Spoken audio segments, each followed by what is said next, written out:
रजनीश, विशाल, क्या मैं आप सभी लोगों को लाइव दिखाई दे रहा हूं? तो बच्चों, मैं 2 दिन से आपको बहुत ही स्लो पढ़ा रहा हूं, ठीक है ना? बहुत ज्यादा स्लो। मैंने अभी तक आपको ये समझाया है कि ट्राइंगल में कौन कितने टाइप के होते हैं, ट्राइंगल कितने टाइप के होते हैं, ट्राइंगल की परिभाषा क्या है, इंटीरियर एंगल क्या होते हैं, एक्सटीरियर एंगल क्या होते हैं, उनका योग कितना होता है। और आज की क्लास में हम उसी पर बेस्ड और आगे के सवालों को करेंगे, ठीक है ना? बिल्कुल बेसिक से और धीरे धीरे करके मैं आपको समझा रहा हूं, बिल्कुल बेसिक से।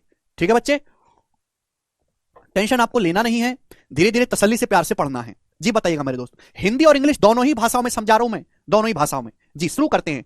शीट मैंने पहले अपलोड करवा दी है, तो मैं आपसे गुजारिश करूंगा कि जब भी आप अगली क्लास में आओ तो सवालों को सॉल्व करके आओ और पिछली क्लास का रिवीजन करके आओ। जी क्वेश्चन सॉल्व करेंगे। आपके सामने चित्र दिया है ट्राइंगल एबीसी, ये भी 3 है, ये भी 3 है, यानी कि दोनों साइड बराबर हैं। ये थीटा 80 डिग्री है, 80 डिग्री। तो आपसे पूछा है अन्य दो में से प्रत्येक कोण की माप क्या होगी, बाकी दोनों कोणों की माप क्या होगी, ये आपसे पूछा गया। ये दोनों कोण कितने होंगे? तो बच्चों क्या आप कर नहीं सकते? भाई किसी भी ट्रायंगल के तीनों एंगल का सम 180 डिग्री होता है। अगर ये 80 है तो बाकी दोनों एंगल का सम कितना होगा? 100 डिग्री होगा। और दोनों बराबर बराबर होंगे तो 100 का आधा आधा होंगे, यानी कि ये भी 50 डिग्री का होगा, ये भी 50 डिग्री का होगा। तो बाकी प्रत्येक कोण की माप 50 डिग्री होगी। इस सवाल में कुछ था ही नहीं। आगे चलेंगे भाई। बोला एक त्रिभुज के दो कोण बराबर हैं, तीसरे कोण की माप 70 डिग्री है, प्रत्येक अज्ञात कोण की माप क्या है? सीपीओ का सवाल। क्या आप नहीं कर सकते भाई? अगर किसी त्रिभुज के दो कोण बराबर हैं, तीसरा कोण 70 है, तो बाकी दोनों कोणों का सम 110 डिग्री होगा और दोनों बराबर होंगे, यानी कि आधा आधा 55 डिग्री के होंगे। डी ऑप्शन सवाल का आंसर हो जाएगा। 110, बाकी दोनों का सम 110 बचेगा, दोनों बराबर होंगे, आधा आधा 55। ऐसे सवालों में आपको कोई टेंशन लेना ही नहीं है। सवाल नंबर है 10 आपके सामने। बोला है एक त्रिभुज के कोणों का माप 3, 4 और 8 है। एक कोणों के माप का अनुपात, एक त्रिभुज के 3 कोण हैं, तीनों कोणों के मापों का रेशियो 3, 4, 8 है। बोला तीनों कोणों में सबसे छोटा कोण कितना होगा? सबसे छोटा कोण है मेरे प्यारे भाई ये आपको निकालना है। देखो बच्चों, बचपन में हम क्या करते थे? एक्स मान के करते थे। अब एक्स को भूल जाओ, एक्स गया भाड़ में, एक्स वैक्स नहीं करते मेरे प्यारे भाई। भाई त्रिभुज के तीनों कोणों का योगफल कितना होता है? 180 डिग्री। अगर पहला कोण 3 यूनिट है, दूसरा 4 है, तीसरा 8 है, तो तीनों का योग होगा कितना? तो आप कहोगे सर 3, 4, 7, 8, 15। त्रिभुज के तीनों कोणों का योग 15 यूनिट होगा, जबकि त्रिभुज के तीनों कोणों का योग है कितना? 360 180 डिग्री। त्रिभुज के तीनों कोणों का योग, आप बोलोगे हाँ जी सर, अगर पहला 3 यूनिट है, दूसरा 4 यूनिट है, तो तीसरा 8 यूनिट, तो तीनों का योग होना चाहिए 15। 15 यूनिट की वैल्यू सवाल में 180 डिग्री दी है बच्चों, 12 गुना। कितने गुना है बेटे? 12 गुना।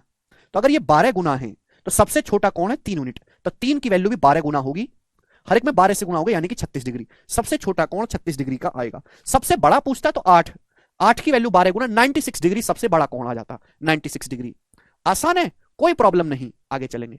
अगला क्वेश्चन बच्चों ये बताएंगे हम लोग, सवाल नंबर है 11, ये बताएंगे आप लोग हमें। 11 नंबर क्वेश्चन, जवाब दीजिए क्या आंसर है? 11 नंबर सवाल।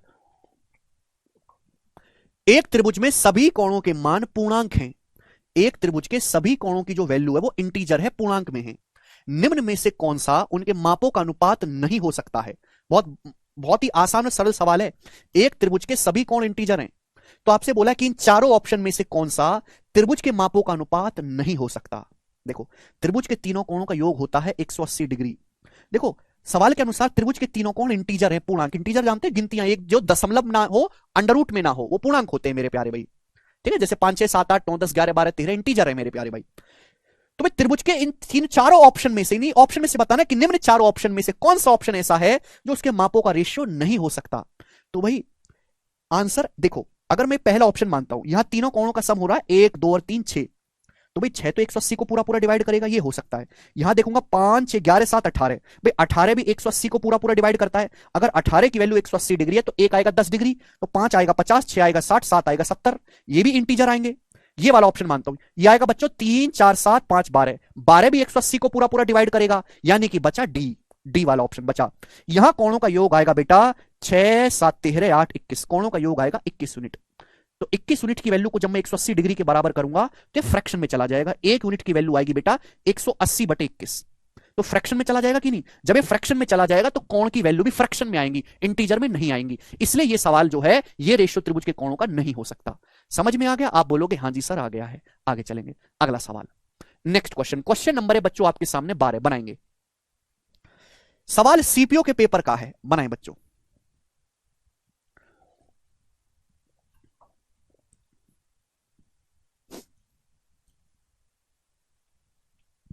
देखो बच्चों, मैं आपको कंसेप्ट समझाना चाहता हूं और इस कंसेप्ट को बड़े प्यार से समझिएगा मेरे दोस्तों, बड़े प्यार से।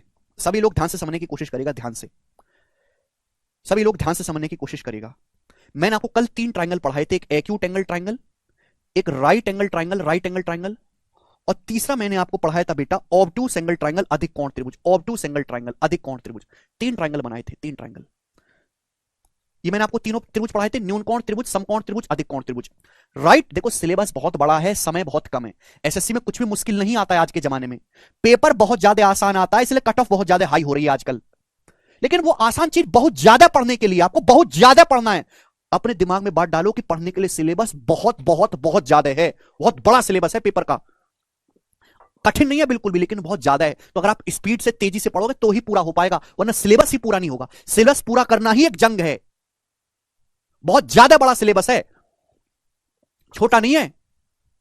देखो मैंने आपको क्या बताया था कि राइट एंगल ट्राइंगल में एक कोण 90 डिग्री का होता है, 90 डिग्री का, 90 डिग्री का, ये सबसे बड़ा कोण होगा, सबसे बड़ा कोण। तो राइट एंगल ट्राइंगल में ये जो कोण है, ये अब अगर मैं मान लेता हूं कि ये कोण थीटा है, ये कोण अल्फा है, थीटा और अल्फा, तो राइट एंगल ट्राइंगल में बाकी दोनों एंगल का जो सम है वो 90 डिग्री के बराबर होगा। समझ में? आप बोलोगे हाँ जी सर बिल्कुल सही। ऑब्टूस एंगल ट्राइंगल में ये कोण सबसे बड़ा है, ये वाला कोण सबसे बड़ा है, ये कोण सबसे बड़ा, समझ में? ये कोण सबसे बड़ा है, तो इसकी जो वैल्यू होगी बाकी दोनों कोणों के योग से बड़ी होगी। अगर मैं मानता हूं कि ये कोण थीटा है, ये अल्फा है, ये सबसे बड़ा एंगल है, सबसे बड़ा एंगल एल, तो सबसे बड़े कोण की जो वैल्यू है बाकी दोनों कोण के योग से बड़ी होगी। ये न्यून कोण त्रिभुज है, न्यून कोण त्रिभुज। माना इसके दो कोण थीटा और अल्फा हैं, और मैंने मान लिया कि ये वाला कोण सबसे बड़ा है, लार्जेस्ट, ये वाला कोण सबसे बड़ा है, लार्जेस्ट कोण है, सबसे बड़ा। तो न्यून कोण त्रिभुज में सबसे बड़े कोण की वैल्यू बाकी दोनों एंगल के योग से छोटी होगी। आप एक बात ऑब्जर्व करना कि राइट एंगल ट्राइंगल एक अकेला ऐसा ट्राइंगल है जिसका सबसे बड़ा कोण बाकी दोनों कोण के योग के बराबर होता है। अधिकोण त्रिभुज में सबसे बड़ा कोण बाकी दोनों कोण के योग से बड़ा होता है। भाई अगर ये एंगल 90 डिग्री से बड़ा है तो बाकी दोनों का सम तो 90 डिग्री से छोटा हो जाएगा ना ऑटोमेटिकली, यानी कि इस एंगल की वैल्यू बाकी दोनों योग के योग से बड़ी होगी, राइट एंगल ट्राइंगल में बराबर होगी। अब ये न्यून कोण त्रिभुज है, एक्यूट एंगल ट्राइंगल में मेरे प्यारे भाई न्यून कोण त्रिभुज में जो सबसे बड़ा कोण होगा वो बाकी दोनों कोणों के योग से हमेशा छोटा होगा। ध्यान रखिएगा, ये ध्यान रखिएगा मेरे दोस्तों।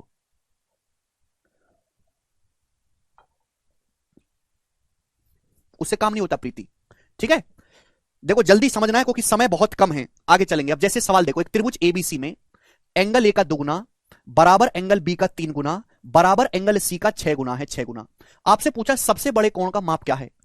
एंगल ए का 2 गुना बराबर एंगल बी का 3 गुना बराबर एंगल सी का 6 गुना। तो आप मुझे ये बताओ कि एबीसी का रेशियो कितना होगा, एबीसी का अनुपात क्या होगा मेरे दोस्तों? एबीसी का रेशियो बताओ।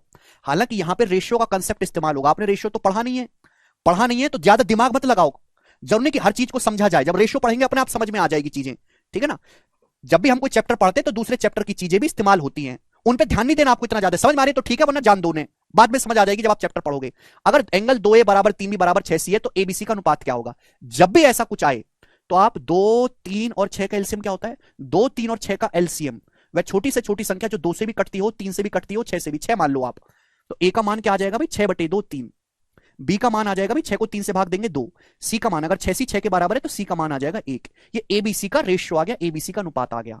मैंने पूछा सबसे बड़ा कोण 90 डिग्री होगा, सबसे बड़ा कोण। आप कहोगे सर कैसे? आपको एंगलों का मान निकालने की जरूरत नहीं। अगर यहां पे देखो तो एबीसी का रेशियो ही आया है, सबसे बड़ा कोण है ये वाला, ये ए, इसका मान है 3 यूनिट। अगर आप ऑब्जर्व करो तो बाकी दोनों एंगल के योग के बराबर है। भाई 2 में 1 जोड़ूंगा तो 3 ही तो आएगा। भाई ए का मान है 3 और बी प्लस सी कितना है? ऑब्जर्व करो 2 और 1 3, यानी कि यहां ऐसा रेशियो सेट है कि ए का जो मान है वो बी प्लस सी के बराबर है। और ऐसा तभी हो सकता है जब एंगल ए 90 डिग्री का हो। अगर किसी भी त्रिभुज में एक कोण का मान बाकी दोनों कोण के योग के बराबर है तो हमेशा वो राइट एंगल ट्राइंगल होगा, यानी कि सबसे बड़ा कोण ए होगा जो 90 डिग्री का होगा। समझ में आ गया? आप बोलोगे हाँ जी सर।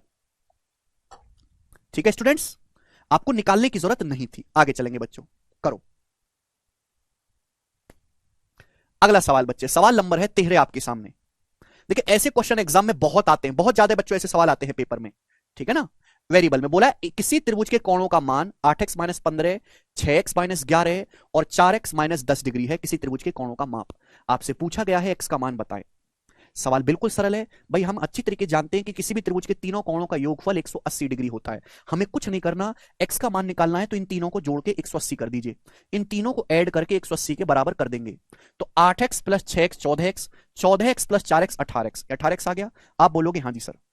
फिर माइनस का 15 और माइनस का 11, माइनस का 26 और 10, माइनस का 36।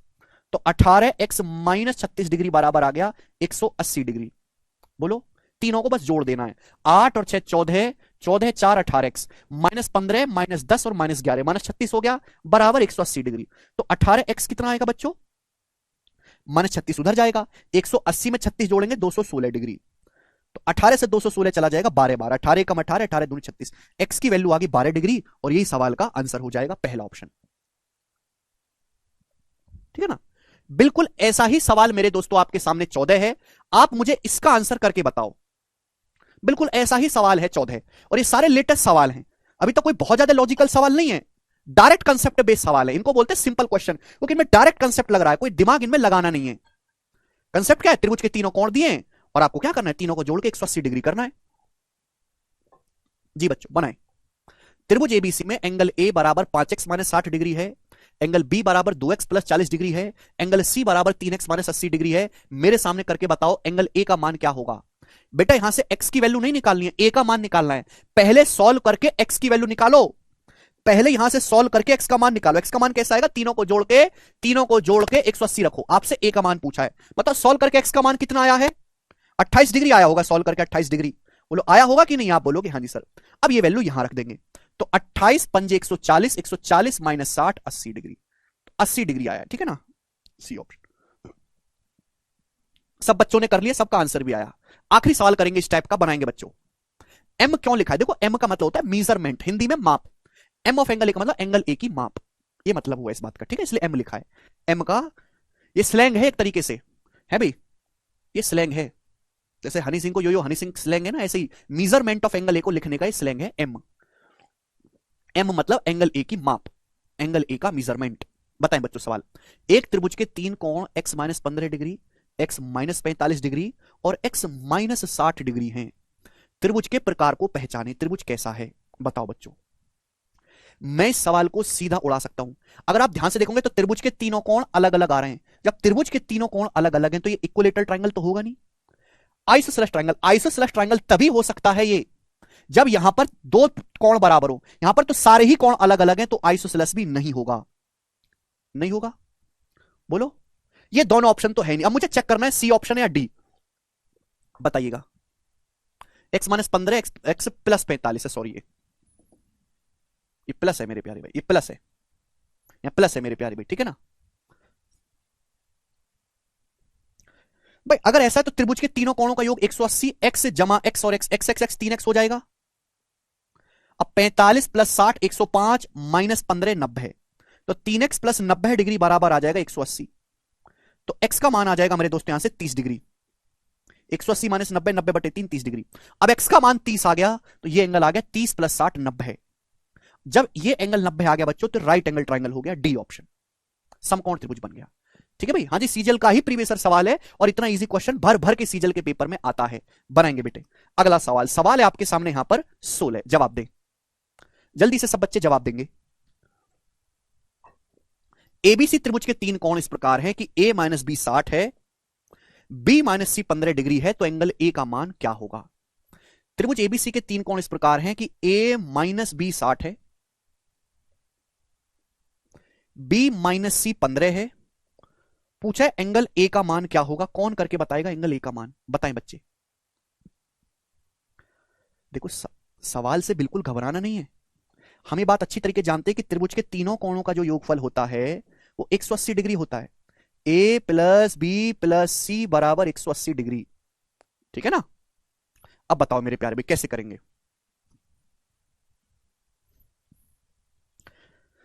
देखिए अगर मैं इन तीनों को जोड़ दूंगा तो क्या आ जाएगा मेरे दोस्तों? अगर मैं इन तीनों को जोड़ दूंगा तो b से b कट जाएगा, c से c कट जाएगा और आपका बच जाएगा जी 2a प्लस b। बताएं बच्चों। ए बी सी त्रिभुज के तीन कोण इस प्रकार है कि a माइनस बी 60 है, b माइनस सी 15 है, कोण a का मान ज्ञात करें। कई तरीके हैं करने के। देखो बच्चों, आप ना तीनों कोणों का योगफल होता है 180 डिग्री, एक ही एंगल में कन्वर्ट करो। देखो बच्चों, b यहां भी आ रहा है, b यहां भी आ रहा है, तो सब कुछ b में कन्वर्ट कर लेते हैं। भाई अगर मैं यहां से a का मान निकालूंगा, अगर मैं यहां से a का मान निकालूंगा तो माइनस b उधर चला जाएगा। a का मान ये आ गया b प्लस 60, a की जगह मैं लिख सकता हूं b प्लस 60 डिग्री। अभी मेरे दोस्तों ये हो गया b, हो गया। सी का मान क्या है भाई? अगर मैं 15 को इधर लाऊंगा, 15 को इधर लाऊंगा, -15, तो सी की वैल्यू आ गई, सी की। तो सी का मान आ गया मेरे बच्चों बी -15। समझ में आया? बराबर 180 डिग्री। तो अगर आप एक ही वेरिएबल में कन्वर्ट कर लोगे तो हो जाएगा आसानी से। मैंने ए को भी बी में लिख लिया, बी को बी में लिख लिया, सी को भी बी में लिख दिया। अब 60 - 15 45, बी बी बी 3 भी बराबर हो जाएगा 180 - 45 135। तो बी का मान 45 डिग्री आ गया। आ गया कि नहीं? जब बी का मान आ गया तो आप कुछ भी निकाल सकते हैं। सी भी आ जाएगा, 45 डिग्री आया तो 60 में 45 जोड़ूंगा 105। तो ए का मान आ गया 105 डिग्री, पहला ऑप्शन। ये आसान इक्वेशन है, ये आसान इक्वेशन है। अगर कोई कठिन इक्वेशन भी होती ना, कठिन भी, तो ये तरीका कभी फेल नहीं होता। समझ में आया ना? आप एक ही उसमें लिख लो भाई, ए का मान दोनों जगह बी कॉमन है, यहां भी बी है, यहां भी बी है, तो ए का मान बी की टर्म में निकाल लो, सी का मान भी बी की टर्म में निकाल लो, यहां रख दो, तो बी की वैल्यू आ जाएगी। जब बी का मान आ गया तो 60 + 45 105। सी पूछता तो 60 45 - 15 30। ठीक है भाई, आप ऑप्शन से भी कर सकते हैं। अरे समझ में आया क्या किया हम लोगों ने? जब भी ऐसा क्वेश्चन आए तो एक ही एंगल में, एक ही वेरिएबल में कन्वर्ट कर लो। अब मैं आपके सामने बच्चों 2 क्वेश्चन कराऊंगा, दोनों बड़े प्यार से मुझे बताइएगा। ये बताओ जल्दी से करें।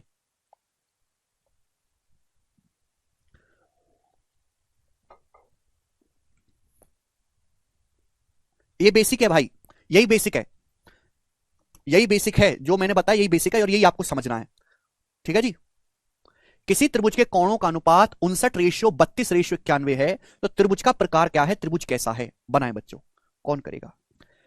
किसी त्रिभुज के कोणों का अनुपात 59:32:91 है। ये कोणों का अनुपात दिया, एंगल का रेशियो, ये त्रिभुज के एंगल्स का रेशियो दिया है।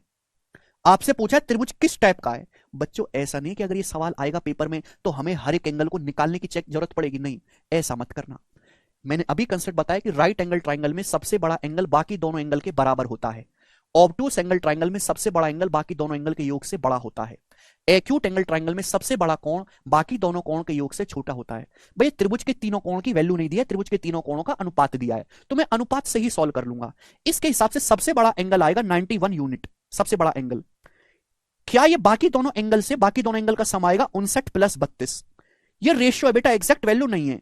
59 + 32 कितना होता है? 91। यानी कि सबसे बड़े एंगल का जो रेशियो है वो बाकी दोनों एंगल के रेशियो के सम के बराबर है। अगर ऐसा है तो ये ट्रायंगल कैसा होगा? समकोण त्रिभुज होगा, बात खत्म। सबसे बड़ा एंगल बाकी दोनों एंगल के सम के बराबर बन रहा है, और अगर ऐसा है मेरे दोस्तों तो ये राइट एंगल ट्रायंगल हो गया। मुझे हर एक एंगल की वैल्यू एग्जैक्ट निकालने की जरूरत नहीं है डिग्री में, मैं रेशियो से ही सवाल सॉल्व कर दूंगा केवल देखकर। समझ में आया बच्चे? आप बोलोगे जी सर ऐसी बात पता होती तो जिंदगी क्या होती। अगला सवाल, एक और क्वेश्चन ऐसा बनाते हैं, बनाओ।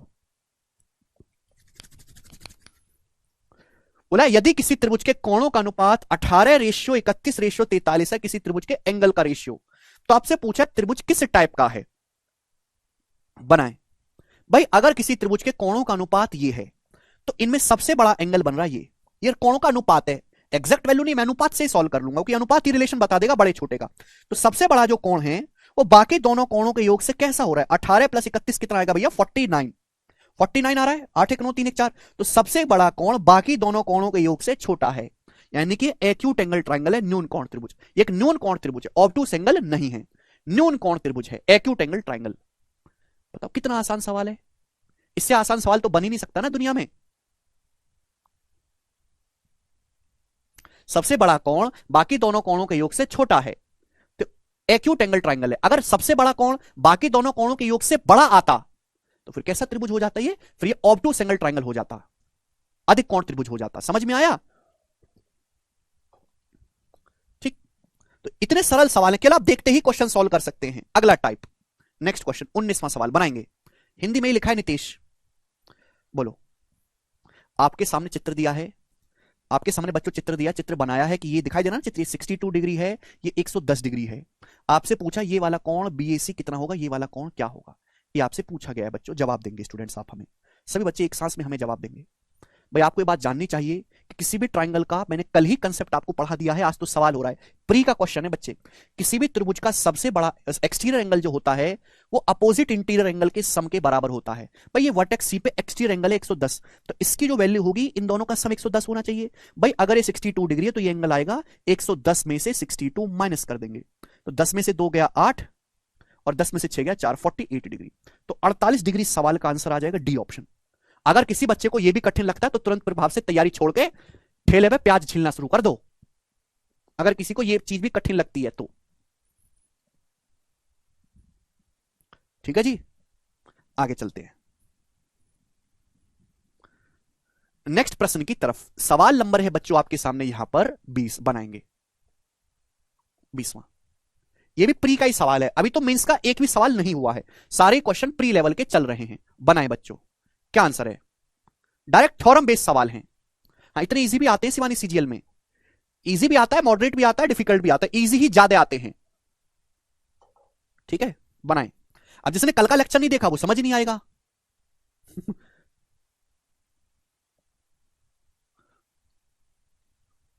चलो बच्चों, सवाल बोला है ट्राइंगल पी क्यू आर की साइड क्यू आर को पॉइंट एस तक बढ़ाया जाता है। अब देखो यहां पे चित्र दिया नहीं है, ये भी मान लीजिए, जरूरी नहीं कि हर सवाल में आपको डायग्राम दिया जाए, ज्यादातर क्वेश्चन में आपको डायग्राम नहीं दिया जाएगा, आपको खुद ही बनाना पड़ेगा, जैसे इस सवाल में।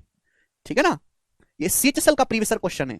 बोला है ट्राइंगल पी क्यू आर की साइड क्यू आर को पॉइंट एस तक बढ़ाया जाता है। बच्चे त्रिभुज पी क्यू आर है, पी क्यू आर, ये ट्राइंगल है पी क्यू आर। अब इसकी साइड क्यू आर को हम आगे बढ़ाते हैं, साइड क्यू आर को कहां तक? पॉइंट एस तक। तो जैसे बोला है ना क्यू आर को बढ़ाया जाता है, तो क्यू से आर की तरफ बढ़ाना है। बोला ना क्यू आर को आगे बढ़ाया जाता है बिंदु एस तक, तो क्यू से आर की दिशा में बढ़ाना है।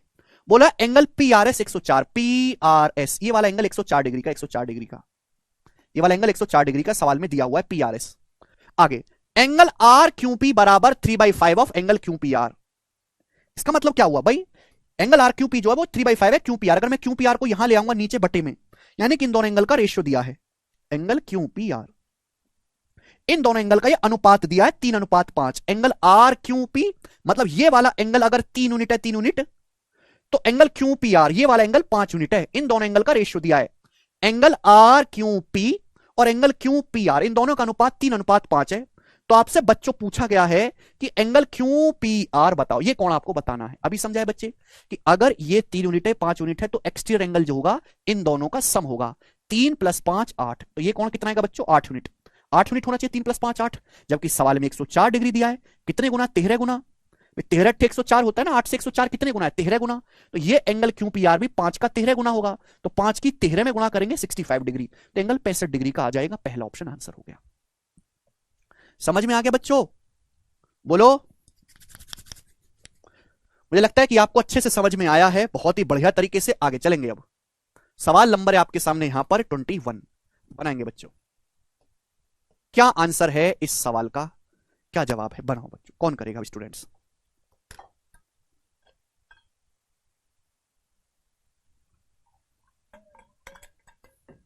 लास्ट क्वेश्चन है इस टाइप का, फिर टाइप चेंज करेंगे। आलोक जी कह रहे हैं सर हम बेरोजगार है, क्या करें? बेरोजगार है तो नौकरी ढूंढो। सर कोई कोई बोलता है सूर्यास्त टाइम नहीं पढ़ना चाहिए। देखा, जिस समय इंसान का मन हो, इच्छा हो, है भी, जरूरत लग रही हो, रिदम बन रहा हो, उसी टाइम पढ़ लेना चाहिए। पढ़ते समय टाइम नहीं देखना चाहिए।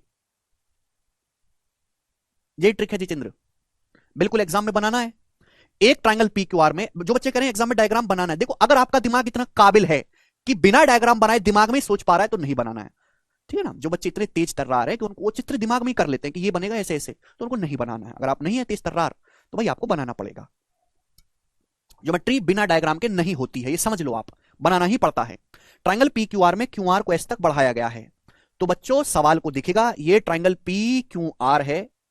यहां बोला गया कि त्रिभुज की भुजा क्यू आर को आगे बढ़ाया गया एस तक, ये हमने आगे बढ़ाया। एंगल पी आर एस, ये एंगल आपको दिया है 9x - 15 डिग्री, ये वाला एंगल। ठीक है, ये एंगल यानी कि एक्स एंगल दिया है। Angle R P Q 2x, ये एंगल आपको 2x दिया है। और ये एंगल आपको पी क्यू आर दिया है 4x + 15, एक्स का मान पूछा है। तो आपको नहीं लग रहा कि इन दोनों एंगल का जो सम होगा इसके बराबर होगा? तो बच्चों इन दोनों एंगल का जो सम होगा, ये इंग्लिश में ये वाली चीज मिसिंग है बच्चे, इंग्लिश में ये वाली चीज मिसिंग है, लिख लेना। इंग्लिश में ये वाली चीज नहीं लिखी, लिख लेना। तो बच्चों इन दोनों एंगल का जो सम होगा, एंगल क्यू पी आर का है भाई और एंगल पी क्यू आर का, इन दोनों का सम कितना आएगा मेरे प्यारे भाई? ये होगा, इन दोनों को जोड़ेंगे 2x + 4x, 6x + 15, 6x + 15 degree. वो किसके बराबर हो जाएगा? वो इस एक्सटीरियर एंगल के बराबर हो जाएगा, पी आर एस के। पी आर एस कितना आएगा? 9x - 15 degree. एक्स का मान पूछा है भाई, 6x उधर तो 9x - 6x 3x हो गया, ये -15 इधर तो 15 + 15 30 हो गया। तो एक्स का मान आ गया 30/3, 10 डिग्री आंसर हो गया एक्स का मान। बहुत इजी सवाल है, कर पाएंगे, बहुत आसान क्वेश्चन। आगे चलते हैं। नेक्स्ट सवाल मेरे प्यारे भाई, अगला कंसेप्ट। ठीक है ना बच्चे, ध्यान से समझने की कोशिश करेगा, ध्यान से। सभी लोग बहुत प्यार से पढ़ रहे हैं, सुंदरता के साथ पढ़ रहे हैं। आप बोलोगे हाँ जी सर बिल्कुल, कोई दिक्कत नहीं यहां तक तो ठीक है जी। नो, अब आगे चलेंगे मेरे दोस्त।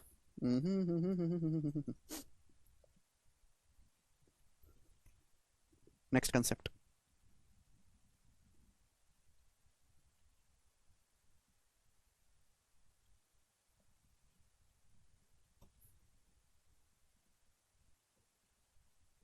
चलिए मेरे प्यारे भाई, सब लोग अपनी कॉपी में हेडिंग डालेंगे पैरेलल लाइंस, समांतर रेखाएं। सब लोग अपनी कॉपी में हेडिंग डालेंगे पैरेलल लाइंस, समांतर रेखाएं। सब लोग अपनी कॉपी में हेडिंग डालेंगे पैरेलल लाइंस, समांतर रेखाएं। आप मुझे बताओ पैरेलल लाइंस या समांतर रेखाएं क्या होती हैं? पैरेलल लाइंस जवाब देंगे बच्चे, पैरेलल लाइंस या समांतर रेखाएं क्या होती हैं? करो बच्चों, क्या होती हैं? अरे हिमांशु करे सर बेसिक से बताओ। अरे हिमांशु क्या बेसिक से बता दूं भाई? अरे कैसा बेसिक, कौन सा बेसिक, क्या बेसिक? अरे इन दोनों को जोड़ के इसके बराबर करना है। कौन सा बेसिक, कैसा बेसिक? हद होती है। तो समझ नहीं आ रहा कि आप पूछना क्या चाह रहे हो। जोड़ना घटाना बताऊं? 9x में से 6x कैसे घट के 3x आया, ये बताऊं? नहीं बताऊंगा मैं। चलिए भाई, पता नहीं क्या जानना चाह रहे हैं आप। गिनती सिखाएं क्या, गिनती? पैरेलल लाइन या समांतर रेखाएं बच्चों क्या होती हैं? पैरेलल लाइन या समांतर रेखाएं होती हैं ऐसी दो लाइन जो एक दूसरे को कभी इंटरसेक्ट नहीं करती। ऐसी दो लाइन जो एक दूसरे को कभी नहीं काटती, उन्हें पैरेलल लाइन कहलाते हैं। जैसे यहां पर ये दो लाइन है, ये वाली लाइन, ये दो लाइन एक दूसरे को कभी भी नहीं काटती, इनको हम पैरेलल लाइन कहते हैं। जैसे एक सबसे बड़ा एग्जांपल है ट्रेन की पटरियां, रेल की पटरी। रेल की पटरियों के बीच में दूरी हमेशा फिक्स रहती है, हमेशा दूरी बराबर होती है, वो समांतर लाइन होती है।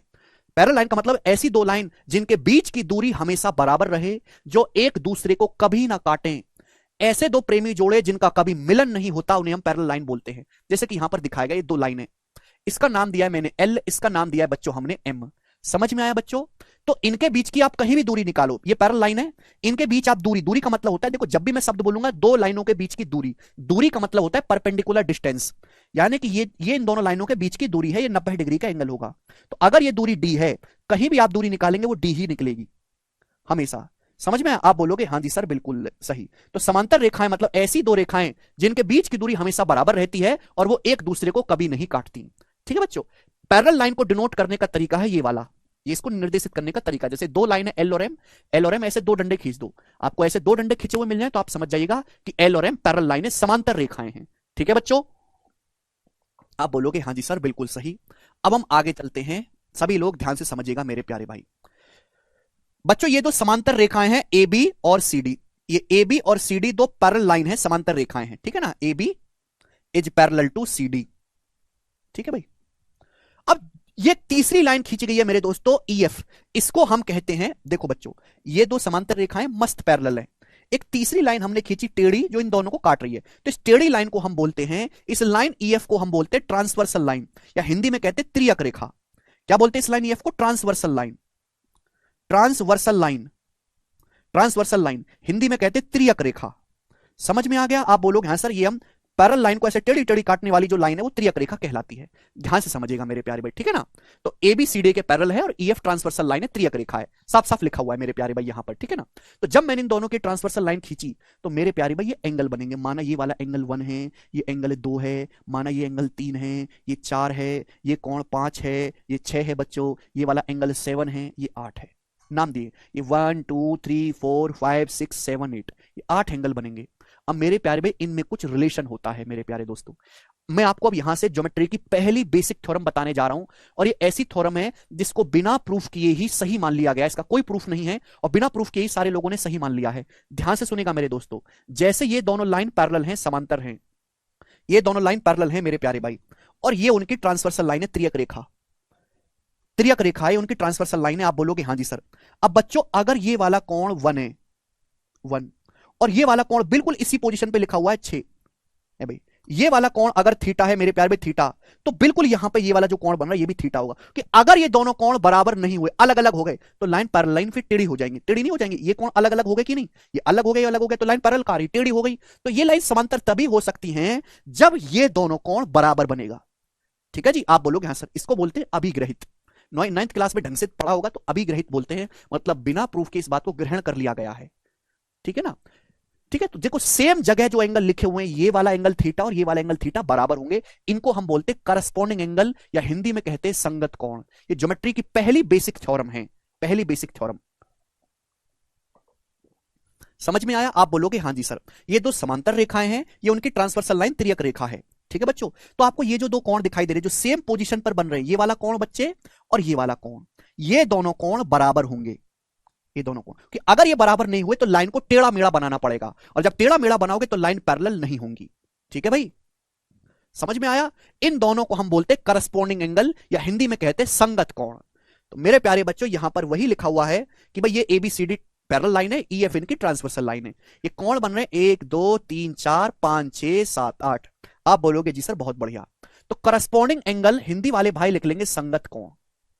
ठीक है ना, एक ही बात मैंने मानी है, बाकी सब मैं आपको करके दिखाऊंगा, करस्पॉन्डिंग एंगल या संगत कोण। तो करस्पॉन्डिंग एंगल मतलब ये पहले पे और जो पांचवे पे जो कोण लिखा हुआ है बराबर होंगे, पहला और पांचवे बराबर होंगे मेरे दोस्तों। होंगे कि नहीं बराबर? आप बोलोगे हाँ जी सर बराबर है करस्पॉन्डिंग एंगल।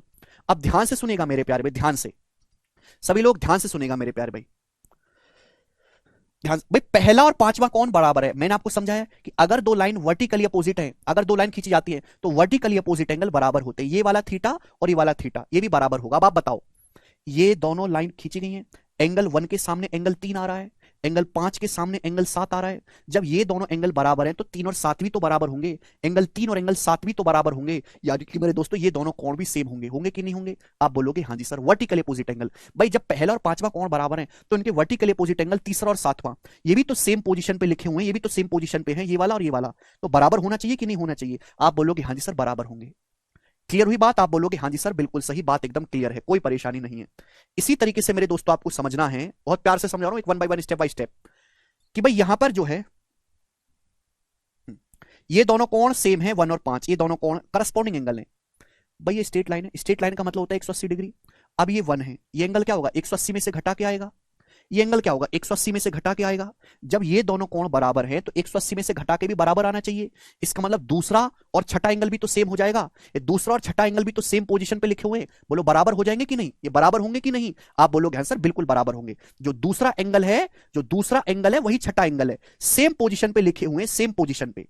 तो करस्पॉन्डिंग एंगल का मतलब एक जैसी जगह पर सेम पोजीशन पर लिखे हुए कोण। आप बोलोगे हाँ जी सर।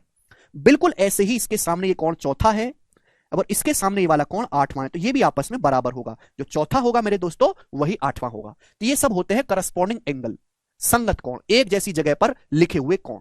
समझ में आया? आप बोलोगे हाँ जी सर बहुत अच्छी तरीके से समझ में आया है, इसमें कोई भी परेशानी नहीं है। बोलो बोलो, आप बोलोगे हाँ जी सर बिल्कुल सही, कोई प्रॉब्लम नहीं। आगे आपको समझना है जो कि बहुत इंपॉर्टेंट है, अल्टरनेट एंगल, हिंदी में कहते हैं एकांतर कोण। हिंदी में कहते हैं एकांतर कोण, एकांतर कोण। अब मेरे प्यारे भाई बात को बहुत प्यार से समझिएगा, प्यार से। मैंने आपको क्या समझाया कि अगर दो लाइन पैरेलल हैं, ये उनकी ट्रांसवर्सल लाइन है, तो ये कोण थीटा है तो ये भी थीटा होगा, सेम पोजीशन पे लिखे एंगल, इनको हम बोलते हैं करस्पॉन्डिंग एंगल, संगत कोण। बोलते हैं कि नहीं? आप बोलोगे हाँ जी सर बोलते हैं।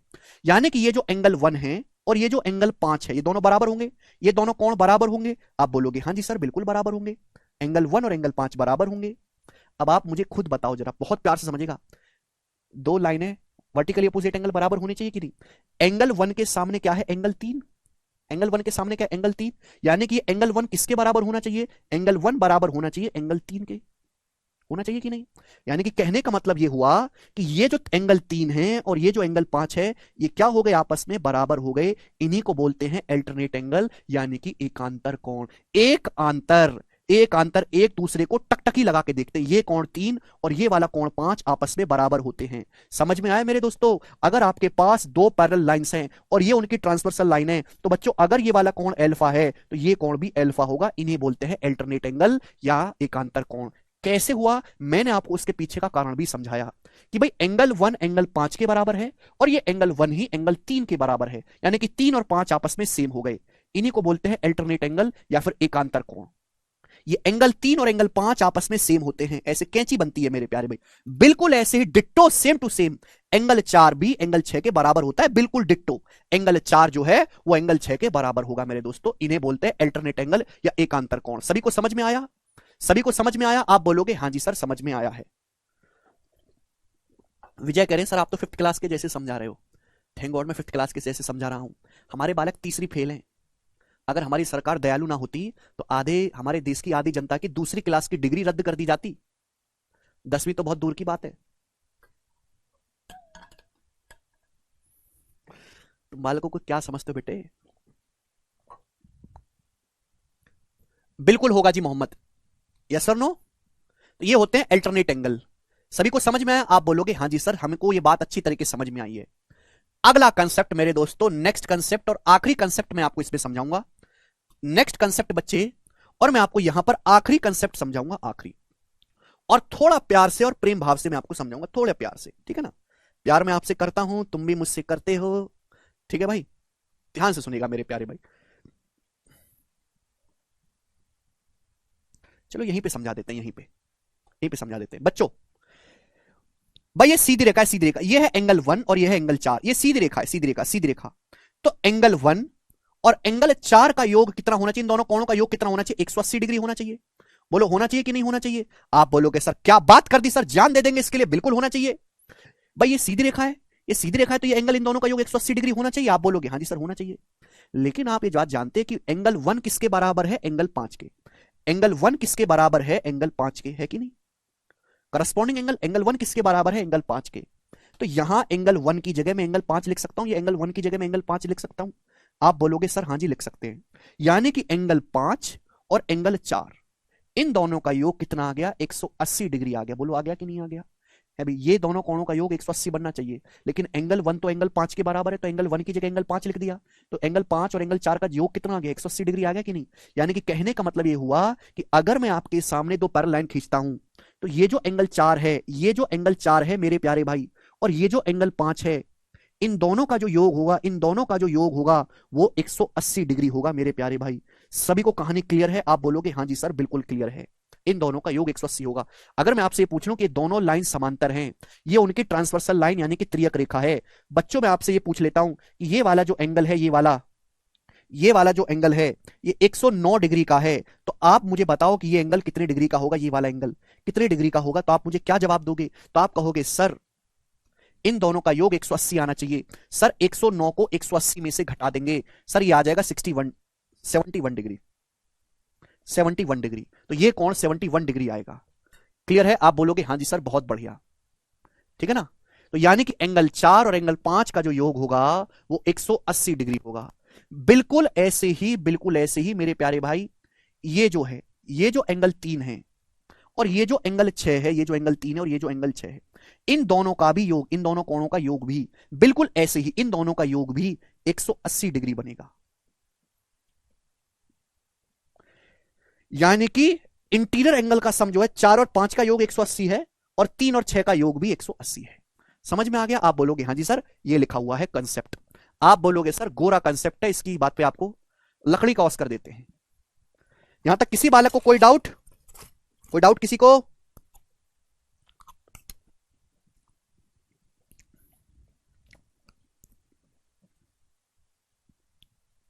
बिल्कुल अनंत। चलिए, अब ये मैंने आपको समझाया कंसेप्ट। अब हम करेंगे इसी कंसेप्ट पे बेस्ड सवाल। ठीक है बच्चे? सवाल होंगे बहुत मजेदार, ठीक है ना जी? सवाल नंबर है आपके सामने 22, बनाओ। क्या आंसर है बच्चे इस सवाल का? करो स्टूडेंट्स, सभी लोग करेंगे, करो।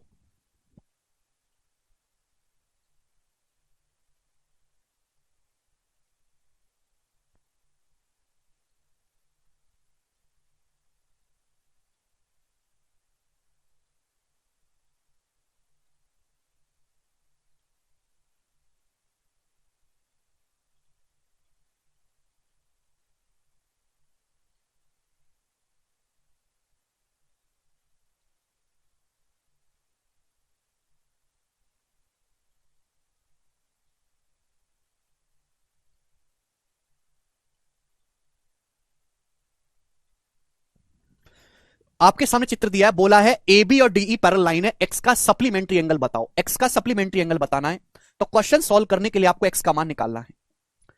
सवाल में देखो बच्चों, ये दिया हुआ है कि ये दोनों लाइन ए बी और डीई पैरेलल लाइन है, एक्स का सप्लीमेंट्री एंगल बताना है, तो पहले एक्स की वैल्यू निकालो, क्या होगी बताओ बच्चों। देखो इस सवाल को करने के दो तरीके, मैं आपको दोनों ही बता दूंगा। सवाल को करने के दो तरीके हैं, जैसे आपको पसंद आए वैसे कर लीजिएगा मेरे प्यारे भाई, ठीक है ना। बताओ कैसे करें।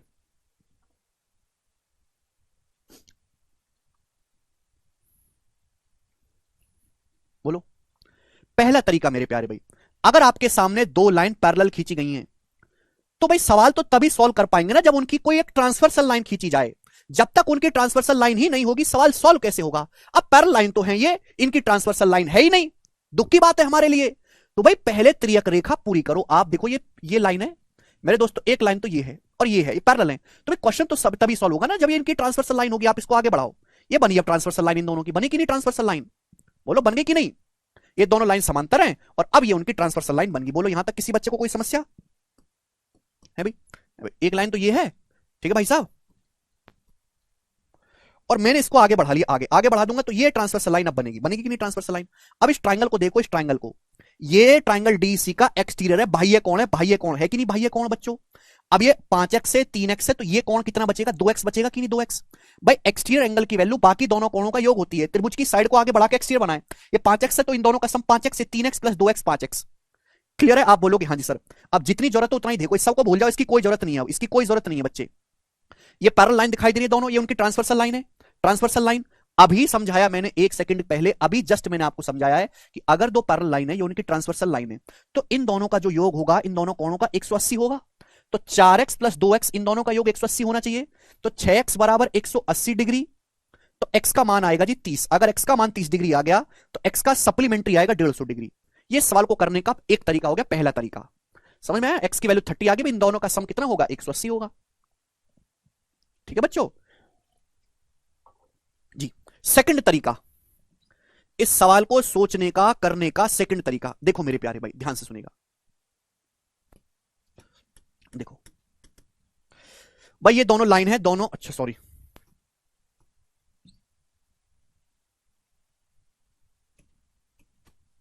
देखो बच्चों ये दोनों लाइन एक दूसरे के पैरेलल हैं, पैरेलल। मुझे यहां से निकालना है x की वैल्यू। अब ये दोनों लाइन तो ये वाली पैरेलल है, ये दोनों लाइन पैरेलल है भाई, इनकी कोई ट्रांसवर्सल लाइन तो है नहीं, ये दोनों पैरेलल लाइन कनेक्ट है इस पॉइंट सी के थ्रू, इस पॉइंट के थ्रू ये दोनों लाइन कनेक्ट है। तो आप अपनी मर्जी से, आप अपनी मर्जी से इस पॉइंट सी से जाने वाली, आप अपनी मर्जी से दोनों जो लाइन है इस पॉइंट के थ्रू कनेक्टेड है भाई, ठीक है ना। तो आप ऐसे बहुत सारे सवाल में तरीका लगेगा, इस पॉइंट सी से जाने वाली मेरे प्यारे भाई, इस पॉइंट सी से जाने वाली ये पैरेलल लाइन अपनी मर्जी से खींच दो। ये तीनों ही लाइन समांतर हो गई आपस में, तीनों ही लाइन, बोलो बात समझे।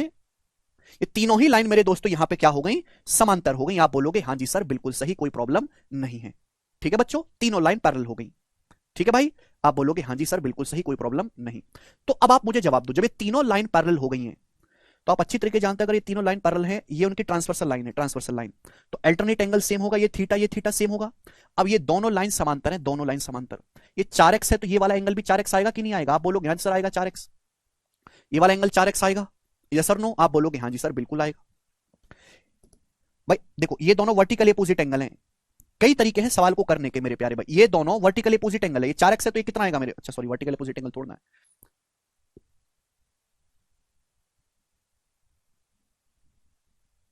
4x है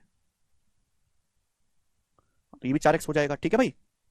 अब मेरे प्यारे भाई ये 3x है, देखो बच्चों ये 3x है तो ये एंगल कितना आएगा मेरे प्यारे भाई, जवाब दीजिएगा। अगर ये 3x है तो कितना आएगा, 180 minus 3x, 180 degree minus 3x होगा कि नहीं, और टोटल कितना बना देंगे 360 डिग्री।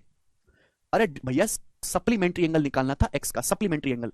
भाई मेरे दोस्तों ये जो है आपके ये 4x और ये 4x कैसे है मेरे प्यारे भाई, ये दोनों एंगल कैसे हैं। तो आप कहोगे सर ये दोनों एंगल अल्टरनेट एंगल है, ये थीटा है तो ये भी थीटा है, ये 4x हो जाएगा, ये भी 4x हो जाएगा। समझ में आई भाई, 3x अल्टरनेट एंगल।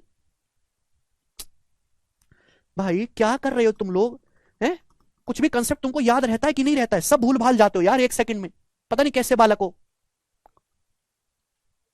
आगे बढ़ा के तो कर ही सकते हैं, आगे बढ़ा के तो कर ही सकते हैं मेरे प्यारे भाई, ठीक है भाई, आगे बढ़ा के तो हो ही जाएगा। अच्छा इधर भी आप कर सकते हो, ठीक है ना, आगे बढ़ा के भी कर सकते हैं, जैसे 5x है मेरे प्यारे भाई। चलो मैं इस तरीके से करके बता देता हूं, आप इसको यहां आगे बढ़ा लो आगे, ठीक है ना। ये भी एक रास्ता है करने का, कई सारे रास्ते हैं, मैंने इसको आगे बढ़ा लिया। ये एंगल 5x है, पूरा ध्यान रखिएगा, एंगल 5x है। अब बताओ, ये एंगल है 5x पूरा, ये 3x है, तो ये एंगल भी 3x होगा। ये एंगल 3x है, तो ये एंगल 3x होगा मेरे प्यार भी, 3x होगा कि नहीं, अल्टरनेट एंगल। अब ये पूरा 5x था, तो ये कितना बचा, 2x बचा। ये 2x बचा कि नहीं, जवाब दो। अरे भाई ये 3x है, तो 3x अल्टरनेट एंगल, ये पूरा 5x था, तो 2x बचा, 2x। आप बोलोगे हाँ सर ये 2x आ गया, 3 और 2 5x। अब आप क्या करोगे मेरे प्यार भाई, सवाल खत्म। इन दोनों एंगल का सम कितना होना चाहिए, 180 होना चाहिए भाई। ये दोनों लाइन पैरेलल हैं, ये ट्रांसवर्सल लाइन है, इन दोनों एंगल का सम 180। तो 4 और 2 6x बराबर 180। तो यहां फिर से मेरे दोस्तों x का मान कितना आ गया, 30 डिग्री आ गया। अब x का मान 30 डिग्री आया है, पूछा था सवाल में x का सप्लीमेंट्री 150 डिग्री। ये एक और तरीका हो गया करने का, ठीक है भाई। आगे चलेंगे। अरे ये क्या हुआ, क्या हो गया भाई ये। एक और सवाल करेंगे बच्चों ऐसा ही, सवाल नंबर है 23, बनाओ एक और सवाल ऐसा ही। नीचे दिए गए चित्र में एबीसीडी के पैरेलल है, एक्स का मान ज्ञात करें। मैं थोड़ा सा बड़ा कर दे रहा हूं, सवाल में एबीसीडी के पैरेलल है, एक्स का मान बताना है, ठीक है ना। अब ध्यान से देखो, ये दोनों लाइन समांतर हैं, दोनों पैरेलल हैं। आपसे पूछा है एक्स की वैल्यू क्या है, केवल इतना सवाल है और कुछ भी नहीं। ये 110 डिग्री का है, ये 35 डिग्री का है, 2x प्लस 15 डिग्री का है। बनाए बच्चों, बनाए। तरीके देखो कई सारे सवाल को करने के, मैं आपको बता चुका हूं कि आप इसको आगे बढ़ा के एक्सटीरियर एंगल बना लो, आप इसको आगे बढ़ा के मेरे दोस्तों लाइन को पूरा कर लो। दो रास्ते होते हैं ऐसे सवालों को करने के, या तो मेरे दोस्तों अगर दो पैरेलल लाइन आप उनकी ट्रांसवर्सल लाइन बनाओ, या फिर ये दोनों पॉइंट, ये दोनों पैरेलल लाइन जो यहां पर कनेक्टेड है, यहां पर एक और पैरेलल लाइन ड्रॉ कर लो। दोनों रास्ते आपके पास हैं, बताओ जी कौन से करें हम, बताएं। अगर मैं यहां पर अपनी मर्जी से पैरेलल लाइन ड्रॉ कर लेता हूं, समांतर रेखा इन दोनों के पैरेलल, ये तीनों लाइन ही पैरेलल होगी। अब आप खुद बताओ, खुद बता सकते हैं भाई। ये 35 है, तो यहां से यहां तक ये 35 डिग्री हो जाएगा, ये 35 डिग्री हो जाएगा। आप बोलोगे हाँ सर ये 35 डिग्री होगा, 35 डिग्री अल्टरनेट एंगल, ये दोनों लाइन समांतर है, ये 35 ये 35। अब ये दोनों लाइन पैरेलल है, ये दोनों लाइन, ये 110 डिग्री है, तो ये 70 डिग्री का आएगा, 70 डिग्री का बच्चों 70 आएगा। क्यों आएगा 70 भाई, दो लाइन अगर समांतर हैं, ये ट्रांसवर्सल लाइन है, तो इन दोनों का सम 180 होना चाहिए, इन दोनों का योग 180 होना चाहिए। 110 है तो 70, तो टोटल एंगल कितना आ गया, 70 और 35 105 आ गया टोटल एंगल। तो भाई 2x प्लस 15 बराबर 105 डिग्री बन गया। तो x का मान कितना आ गया, 105 माइनस 15 90, 90 बटे 2 45 डिग्री। तो x की वैल्यू आ गया पहला ऑप्शन 45 डिग्री।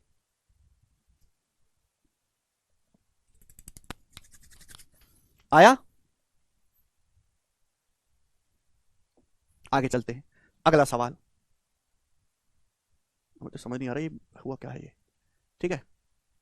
सवाल नंबर है 24, ये बनाएंगे बच्चों, 24वां क्वेश्चन जवाब देंगे, करो स्टूडेंट्स, बनाएं।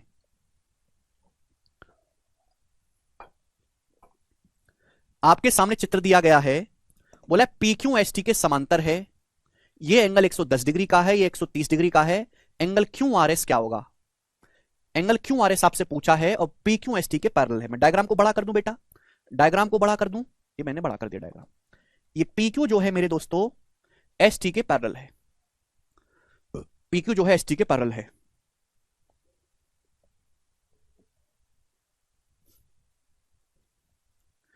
हमको ये वाला एंगल बताना है, क्यू आर एस बनाओ, करें बच्चों। देखो सवाल में कुछ भी नहीं है, सवाल तब तक नहीं किए जा सकते जब तक आप दो पैरेलल लाइन को आपस में कनेक्ट ना करो। कनेक्ट कैसे करोगे, आप इसको आगे बढ़ा लो, आप इसको आगे बढ़ा लो मेरे दोस्तों। ये दोनों पैरेलल लाइन है, पैरेलल लाइन ये उनकी ट्रांसवर्सल लाइन है, ये दोनों लाइन समांतर है, ये ट्रांसवर्सल लाइन है, 130 डिग्री है, तो ये भी 130 डिग्री आ जाएगा, आ जाएगा 130 डिग्री। आप बोलोगे हाँ सर 130 डिग्री आ गया। अब बच्चों ये 110 है, ये 130 है, 240, तो ये बचेगा 60 डिग्री का, बी ऑप्शन। ये दोनों लाइन पैरेलल हैं, एक करस्पॉन्डिंग एंगल, ये 130 डिग्री, ये भी 130 डिग्री। इस ट्रायंगल को ध्यान से देखो, ये दो वर्टेक्स पे एक्सटीरियर है, इनका सम 240 है, 180 से 60 ज्यादा, 60 आएगा। नहीं समझे होंगे ना, मैं आपको एक थ्योरम समझाता हूं मेरे प्यारे भाई। अगला कंसेप्ट, अगला कंसेप्ट मेरे प्यारे भाई, इससे आपका टाइम जो है बहुत ही ज्यादा बचेगा, ठीक है ना। अगला कंसेप्ट, जैसे दोस्तों हमने आपके सामने एक ट्रायंगल बनाया, ट्रायंगल एबीसी। मैंने अब बच्चों आपके सामने त्रिभुज बनाया एबीसी, एबीसी, ठीक है बच्चों। हमने आपके सामने एक ट्रायंगल बनाया है, ट्रायंगल ए बी सी। अब मैंने इसकी दो साइड को आगे बढ़ाया, मैंने साइड ए बी को आगे बढ़ाया है, तो भाई ये बना है exterior angle at vertex B, exterior angle at vertex B. मैंने साइड ए सी को आगे बढ़ाया, दो साइड को आगे बढ़ाने पर ये एक्सटीरियर एंगल बना है, दो साइड को आगे बढ़ाने पर ये एक्सटीरियर एंगल बना है, एक्सटीरियर एंगल मेरे प्यारे में, दो साइड को आगे बढ़ाने पर एक्सटीरियर एंगल बने। इन दोनों एंगल का सम क्या होगा, इन दोनों एंगल का योग कितना होगा, इन दोनों एंगल का योग, इन दोनों एंगल का योग कितना होगा ये बताओ। अगर इन दोनों एंगल का योग निकालेंगे तो बच्चों ये है बी, तो ये है 180 माइनस बी, है कि नहीं है। ये कितना है 180 डिग्री माइनस सी है, एक्सटीरियर एंगल एट वर्टेक्स सी है भाई, ये एंगल सी है तो 180 माइनस सी होगा, ये बी है तो 180 माइनस बी होगा। आप बोलोगे हाँ जी सर। अगर मैं इन दोनों को ऐड करता हूं, ऐड, तो देखो 180 तो मैं ऐसे ही रहने देता हूं, 180 प्लस, अब 180 माइनस सी में अलग लिख लेता हूं, 180 माइनस बी माइनस सी में अलग लिख लेता हूं, एक साथ लिख लेता हूं, एक साथ। 180 तो मैं ऐसे ही रहने दिया, अब 180 डिग्री माइनस बी माइनस सी मैंने ये साथ लिख दिया। अब आप बताओ बच्चों ये क्या है, बताओ बच्चों ये क्या है, स्टूडेंट ये बताओ कि ये क्या है, ये बताओ ये कितना है, जवाब दें बच्चों, जवाब दें। तो आप मुझे सीधा सीधा जवाब देंगे कि सर तीनों कोणों का योग 180 डिग्री होता है, ए प्लस बी प्लस सी 180, 180 में से बी माइनस सी घटाएंगे तो ये ए है, यानी कि ये हो गया 180 डिग्री प्लस ए, 180 डिग्री प्लस ए, दिमाग में बिठा लो इसको, 180 डिग्री प्लस ए। 180 तो मैंने एक बार लिखा, ये 180 को मैंने ऐसे लिख लिया, और माइनस बी माइनस सी, तो 180 डिग्री प्लस ए। क्लियर हो गया सभी बच्चों को कंसेप्ट, यानी कि कंसेप्ट में आपको यह सिखाना चाहता हूं कि अगर किसी भी त्रिभुज की दो भुजाओं को आगे बढ़ा के एक्सटीरियर एंगल बनाया जाए, किसी त्रिभुज की दो भुजाओं को आगे बढ़ाकर बाह्य कोण बनाया जाता है, तो इन दोनों बाह्य कोणों का जो योग होगा, इन दोनों कोणों का जो योग होगा मेरे प्यारे भाई, वो कितना होगा मेरे प्यारे भाई, ये एंगल आपका ए है, तो इन दोनों कोणों का जो योग होगा वो 180 डिग्री प्लस ए होगा, 180 डिग्री प्लस एंगल ए। ये कंसेप्ट है मेरे प्यारे भाई, समझ में आया तो बहुत अच्छी बात है, नहीं समझ में आया तो रट लीजिए, 180 degree plus A, this is the very very important concept. अब जैसे मैं आपसे सवाल पूछ लेता हूं मेरे दोस्तों, ये एक ट्राइंगल है, ये एंगल 57 डिग्री का है, 57 डिग्री का, 57 डिग्री, ये आगे बढ़ाया गया, ये एंगल है थीटा, ये आगे बढ़ाएगा, ये एंगल है अल्फा। पूछा थीटा प्लस अल्फा क्या होगा, थीटा प्लस अल्फा बराबर क्या, बताओ। ये सवाल आ गया पेपर में, बनाएं, बताओ बच्चों। ये ट्राइंगल एबीसी है, एबीसी, इसके दो वर्टेक्स पे एक्सटीरियर एंगल बनाया गया, exterior angle at vertex B, ये exterior angle at vertex C, exterior angle ही तो है, चाहे साइड को ऐसे बढ़ा लो चाहे ऐसे बढ़ा लो, छाप के कैसे भी बढ़ा लो, ये एक्सटीरियर एंगल बन रहा है वर्टेक्स बी पर, ये वर्टेक्स सी पर, तो इनका जो योग होगा वो क्या होगा, डायरेक्ट आप कर सकते हैं 180 डिग्री प्लस थर्ड एंगल यानी कि 57, तो 237 डिग्री आ जाएगा, 237 डिग्री आ गया एक सेकंड में, बोलो।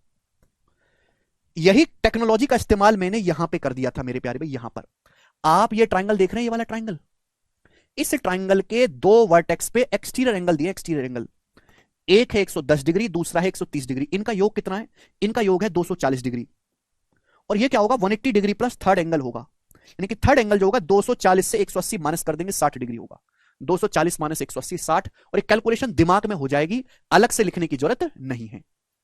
ठीक है बच्चों, दो वर्टेक्स पे बाह्य कोण दिए, इनका योग 240 है, 180 से कितना ज्यादा है 60, तो तीसरा कोण 60 डिग्री का होगा। अच्छी तरीके से समझ में आया, आसान सवाल है, बहुत ज्यादा आसान क्वेश्चन है ये वाले, बनाएंगे बच्चों। सवाल नंबर है आपके सामने 25, खुद से ट्राई करना 25 सवाल को, हम करवाएंगे आपको सवाल नंबर बच्चों 26, 25वां खुद से ट्राई करेंगे, 26वां सवाल बनाएं जी, बनाओ, करें।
देखो बच्चों, हमने आपको टाइम दिया सोचने का, ज्यादातर बच्चों का आंसर आ भी रहा है। ये सीडीएस का सवाल है, ज्यादातर ऐसे सवाल सीडीएस में आते हैं, मतलब बहुत ज्यादा नहीं आते पैरल लाइन पे सवाल, पर फिर भी सबसे बेसिक है तो मैं इसको पढ़ाऊंगा अच्छे से, ध्यान से सुनिएगा।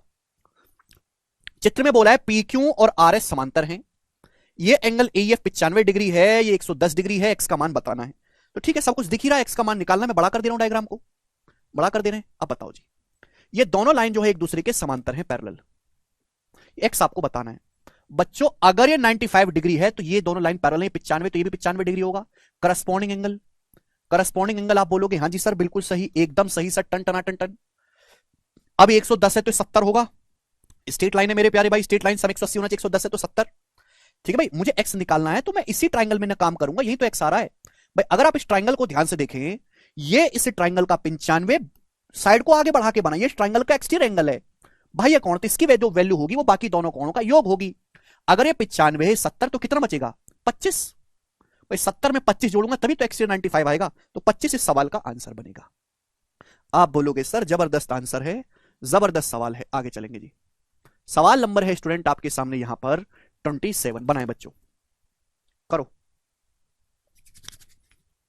गुड इवनिंग भाई।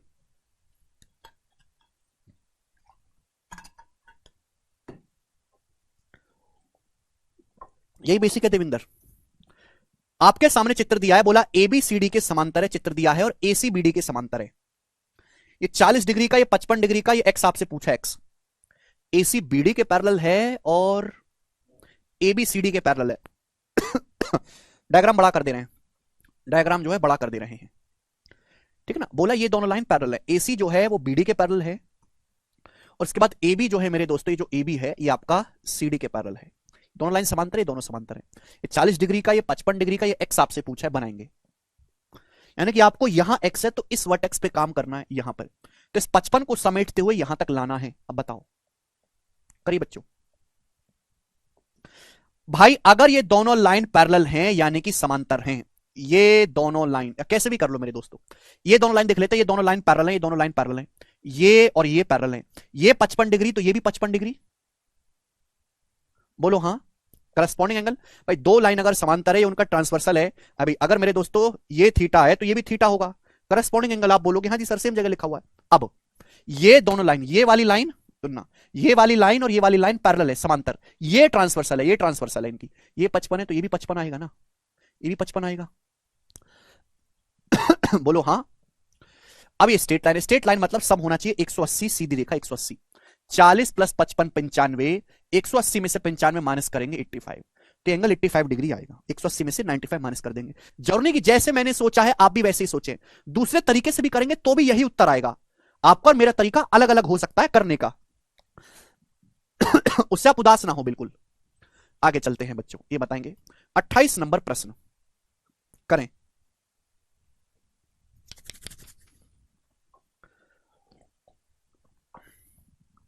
बनाए बच्चों।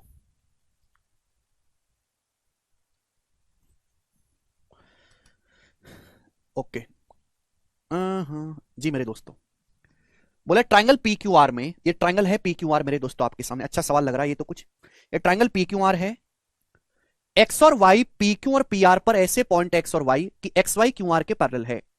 यानी कि मेरे दोस्तों दो पॉइंट है यहां पर एक्स और वाई, एक्स जो है पी क्यू पर है, वाई जो है पी आर पर एक पॉइंट है। इस प्रकार से कि जो हमारा एक्स वाई वो पी आर के समांतर है, दोनों लाइन पैरेलल है, X Y P R, X Y जो है वो क्यू आर के पैरेलल है। ठीक है जी। आगे बोला है Y Z angle X Y R का बाइसेक्टर है। वाई जेड जो है वो एंगल एक्स वाई आर का बाइसेक्टर है। वाई जेड देखो ये कोण बन गया एक्स वाई आर, ये कोण बन गया एक्स वाई आर। अब एक लाइन ऐसी खींची गई यहां से वाई जेड, एक लाइन ऐसी खींची गई वाई जेड की, जो वाई जेड है ये इस एंगल एक्स वाई कोण का समद्विभाजक है। समद्विभाजक का मतलब अगर ये कोण थीटा है तो ये भी थीटा होगा। मैंने आपको समझाया कि एंगल बाइसेक्टर का मतलब एक ऐसी लाइन जो बराबर बराबर टुकड़े कर दे, ये भी थीटा ये भी थीटा। तो एक लाइन ऐसी खींची गई है मेरे दोस्तों वाई जेड जो एंगल एक्स वाई आर को समद्विभाजित करते, समद्विभाजित का मतलब ये थीटा है और ये थीटा है। ठीक है बेटे। अब बोला है वाई आर 2.7, ये वाई आर 2.7 सेंटीमीटर है। पूछा है जेड आर कितना होगा, जेड से आर तक का ये लेंथ कितना होगा, जवाब दो ये लेंथ करेंगे। देखो ये भी 2.7 सेंटीमीटर आ जाएगा, खत्म। आप कहोगे सर कैसे, क्यों, कब, कहां, कोई तो रीजन होगा। देखो भाई ये दोनों लाइन पैरेलल हैं और ये उनकी ट्रांसवर्सल लाइन है, तिर्यक रेखा। अगर ये थीटा है तो भाई ये भी तो थीटा बना ले, अगर ये थीटा है तो ये भी तो थीटा हो जाएगा। दो पैर लाइन है, ये ट्रांसवर्सल लाइन है, ये थीटा, तो ये भी तो थीटा बनेगा। बनेगा, बोलो। तो ये थीटा, ये थीटा। अब अगर इस ट्रायंगल वाई जेड आर को देखो, इसके दो कोण बराबर हो गए भाई। अगर इसके दो एंगल बराबर हो गए तो आइसोसेलेस ट्रायंगल बन गया, समद्विबाहु त्रिभुज। दो एंगल बराबर तो इनके सामने की साइड भी बराबर होंगी। अगर यहां थीटा के सामने 2.7 है तो यहां थीटा के सामने ये वाली साइड भी 2.7 ही आना चाहिए। खत्म सवाल। ये रहा मेरे दोस्तों, ये जो लाइन है एक्स वाई, ये क्यू आर के समांतर है, वाई जेड ट्रांसवर्सल है, त्रियक रेखा। तो भाई ये थीटा तो ये कोण भी थीटा, ये रहा अल्टरनेट एंगल। अब ये लाइन बाइसेक्टर दी है, अब इस त्रिभुज के दो कोण बराबर हो गए तो उसके सामने के कोण भी बराबर हो जाएंगे, सामने की भुजाएं भी बराबर।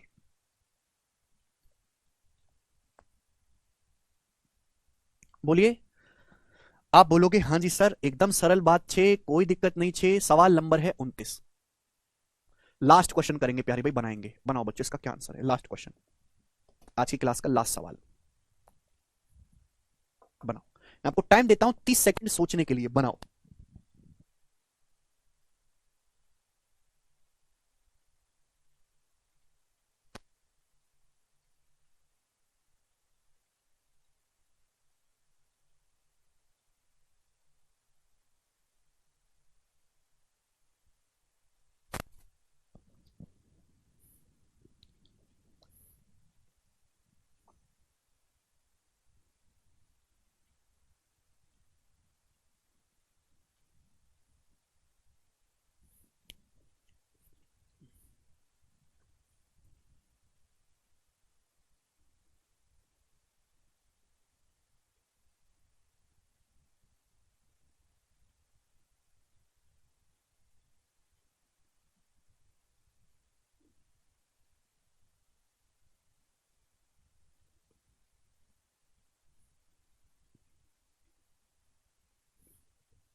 बिल्कुल आएगा। बहुत सारे बच्चों ने एकदम सही आंसर बताया, 360 डिग्री।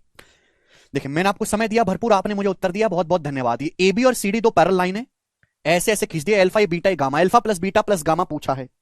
तो कई तरीके करने के, एक तरीका तो ये है कि यहां पर अपनी मर्जी से आप एक पैरेलल लाइन खींच दीजिए, यहां पर अपनी मर्जी से पॉइंट ओ से जाने वाली एक और पैरेलल लाइन अपनी मर्जी से ड्रॉ कर दो। ये तीनों लाइन समांतर हो गई बच्चों, समांतर हो गई। अब ये अल्फा है तो ये कितना होगा? 180 डिग्री माइनस अल्फा। ये बीटा है तो ये कितना होगा बच्चों? 180 माइनस बीटा होगा। अब ये दोनों एंगल है वर्टिकली अपोजिट एंगल, तो बराबर होना चाहिए। होना चाहिए कि नहीं भाई? This angle should be equal to this angle, बराबर होना चाहिए। तो 180 प्लस 180 360, ये माइनस अल्फा माइनस बीटा बराबर हो गया जी गामा। भाई इन दोनों का सम बराबर दिस एंगल, ये माइनस अल्फा माइनस बीटा उधर चला जाएगा। तो alpha plus beta plus gamma कितना आ गया? 360 डिग्री आ गया, यही आंसर है। बोलो बात को समझे? हाँ जी समझे। आज की क्लास यहीं पर समाप्त, बाकी इसके आगे कल ये समाप्त हो जाएगा और हम सेकंड शीट शुरू कर देंगे। ठीक है बच्चों, चलिए बाय।